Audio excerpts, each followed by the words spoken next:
On December 15th, 2018, I was a missionary serving in the Idaho Pocatello mission when 3 other missionaries and I were in a car crash.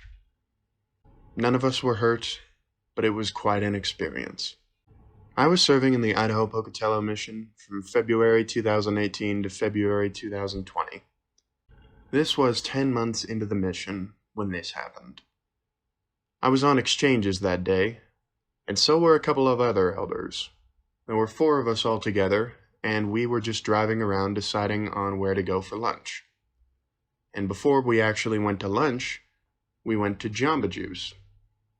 One elder in our group of 4 got a smoothie. I was riding shotgun up front when we turned off Yellowstone Highway onto West Alameda Road. And all of a sudden, there was a car in front of us. With so little time to react, all I could shout was, "Whoa!"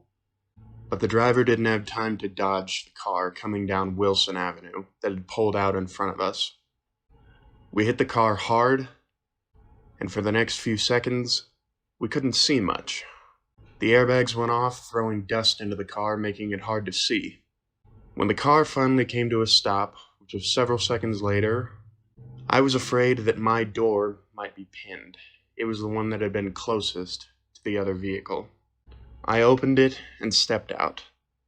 As all 4 of us elders were stepping out, there was a couple across the road that had seen what happened and rushed over to help us. They called 911 and made sure that we were okay.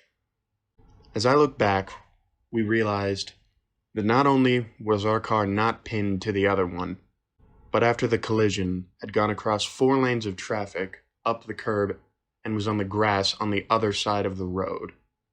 After the adrenaline wore off, the rest of us found that we were a little stiff in places, but we weren't seriously hurt. But that one elder who had ordered a smoothie, unfortunately had it splash all over him when we hit. The woman who was driving the other car apologized for what happened and claimed that her steering and brakes had failed her. To this day, the only thing more we know of her is that she went to the hospital for whiplash. The 4 of us were able to laugh it off. Unfortunately, our vehicle was not. It was the mission's one and only Ford Fusion, and it was totaled beyond repair. We all had a good laugh over that, but none of us were especially upset by it, because I think we all knew we had been in a miracle. That road that we were on was right off of the highway next to a Walgreens. We went across 4 or 5 lanes of traffic, and we were not hit by anybody else. In days following, our mission president would rightly talk about the miracle this was, and I still look back on that experience grateful that it was not much worse.